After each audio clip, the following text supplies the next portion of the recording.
હાથલા ગામ ગુજરાત રાજ્યના જામનગર જિલ્લાના પાળવર તાલુકાના બરડા ડુંગરમાં આવેલું છે.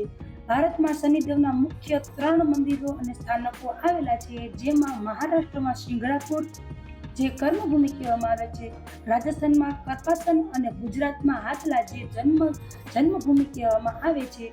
તો ચાલો આજે હું તમને શનિદેવના જન્મભૂમિના દર્શન કરાવીશ અને આપણે આગળ જઈને શનિદેવનો ઇતિહાસ પણ જાણીશું. એ પણ રોચક છે અને એકદમ જૂનો ઇતિહાસ છે. તો તમે વિડીયોમાં છેલ્લે સુધી બન્યા રહેજો. હેલો મિત્રો, બધાને હર હર મહાદેવ. હું છું ભારતી પરમાર. મારી યુટ્યુબ ચેનલમાં આપનું સ્વાગત છે. તમે બધા કેમ છો? સ્વસ્થ હશો એવી આશા છે. અને તમે મિત્રો મારી પાછળ જોઈ રહ્યા છો એ છે શનિદેવ જન્મસ્થળ હાથલા. તો આપણે અહીંયા પહોંચી ગયા છીએ. તો ચાલો હું તમને શનિદેવના દર્શન પણ કરાવું. પૌરાણિક માન્યતા છે કે પાંડવો કુરુક્ષેત્ર યુદ્ધ પહેલા અહીં શનિદેવની પૂજા અર્ચના કરી હતી. તેથી આ સ્થળને તેમના વિજયનું મહત્વ પણ જણાવ્યું છે. આપણે એક દંતકથા અનુસાર એક ઇતિહાસ જાણીશું. હાથલા ગામનો ઇતિહાસ અતિ પ્રાચીન અને ઝળહળતો છે. આ મંદિર 9મી 8મી સદીનું છે. હાથલાનો પૌરાણિક ઇતિહાસ એવો છે કે અહીં પ્રાચીન કાળમાં પીપલવન હતું. આ પીપલવનમાં માત્ર પીપળાના લાકડાથી બંધાયેલો મુદગલ ઋષિનો આશ્રમ હતો.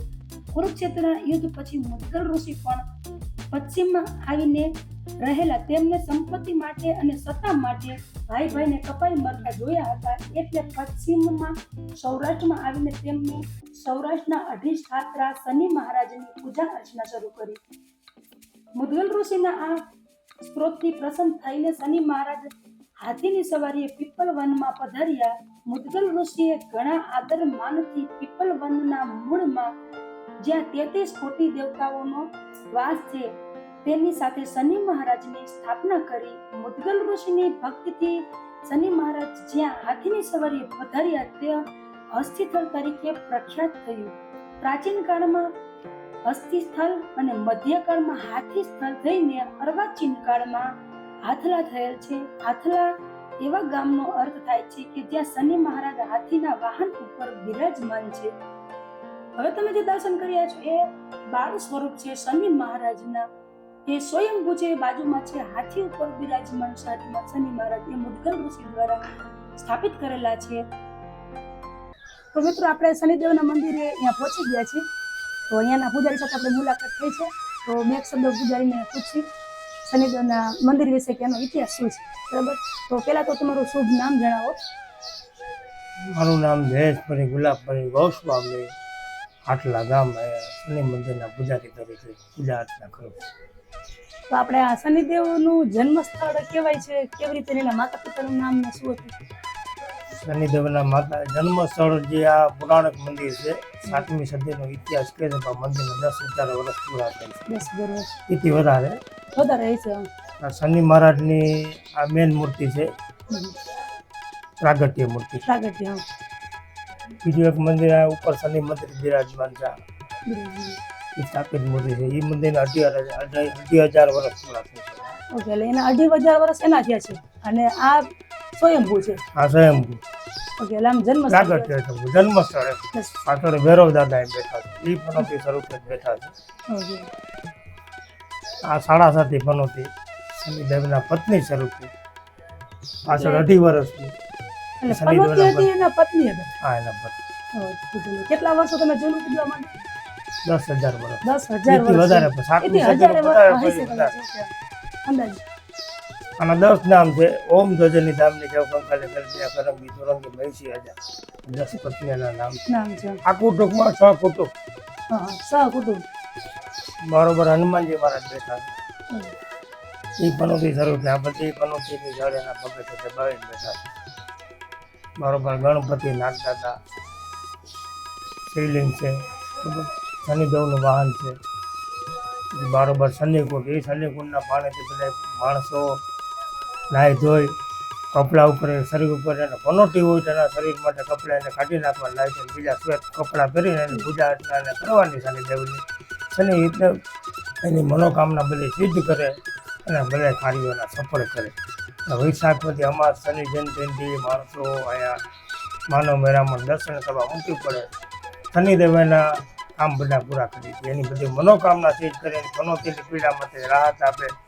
મામા ભાણેજની પૂજાનું વધારે મહત્વ છે. મામાને પનોતી હોય તો ભાણેજ ભેગો હોય તો પૂજા આટલા કરે, મામાને પનોતીમાં રાહત થાય. એટલું મહત્વ છે. એક વખત દર્શન કરવાથી 1 વર્ષનું કષ્ટ એટલે કપાઈ કળિયુગના જાય. જાગતા દેવ છે ને હા, શનિદેવ. કલિયુગના જાતક જાગતા દેવ. હવે એના માતા પિતાનું નામ તો સંજ્ઞા ને સૂર્યદેવ સૂર્ય ને હા છાયા છાયામાં. છાયામાં હતું ને. છાયામાં. ઈ તો અહીંયા મંદિર છે જ આપણે આગળ હા, ભગવદર પાસે હા નવગ્રહ. નવગ્રહ મંદિર. પછી બારોબર એકમાં સામે છે એ માનપરી બાપુની સમાધિ છે. એ પ્રથમ પૂજા એની 550 વર્ષ ઉપરની સમાધિ માનપરી બાપુ. હા. એનો ઇતિહાસ છે. એ અહીં પ્રથમ પૂજા એના કરે. અમે બધા એના વંશ વેલા ઓકે એટલે પેલા શનિદેવની પૂજા મંદિરની પેલા માનપરી બાપુએ કરેલી છે પ્રથમ પૂજા. બીજા અહીં ભલે દર્શન શનિ દાદાના ટૂંકમાં એવું છે કે વર્ષ દીનું રિચાર્જ ટૂંકમાં અહીં થઈ જાય દર્શન કરે. ચલો જય શનિ મહારાજ. મંદિરની બહાર નીકળતા તમને પૂજા કૂપન મળી રહ્યા છે, તો તમે પૂજા કૂપન લઈ શકો છો. અને મંદિરની એક્ઝેક્ટ બાજુમાં બિલ્વ વૃક્ષ નીચે મહાદેવ બિરાજમાન છે. એ પણ મૂર્તિ એકદમ અલૌકિક છે અને સુંદર મૂર્તિ, પણ ચમત્કારી મૂર્તિ છે. તો તમે એમના પણ દર્શન કરજો અને જળ પણ અર્પણ મહાદેવને કરજો.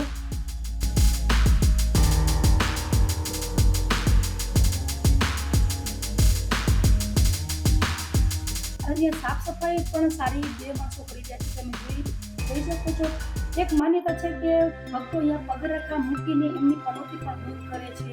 બિલ્વ વૃક્ષની સામે એક જે વાવ અને કુંડ બંને આવેલો છે. વાવ અને કુંડ બેવને લક્ષણો ધરાવતી આ વાવ શાસ્ત્રો જણાવ્યા પ્રમાણે નથી. પનોતી મંદિરની બાજુમાં આવેલ છે અને 9મી કે 10મી સદીમાં બનેલી છે અને 11.5 મીટર લાંબી અને 6 મીટર પહોળી છે.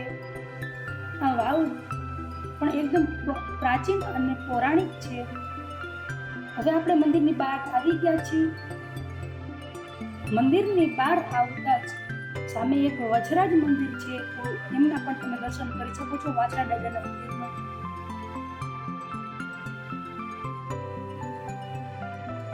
બોલો શનિદેવ મહારાજની જય. બોલો શનિદેવ મહારાજની જય.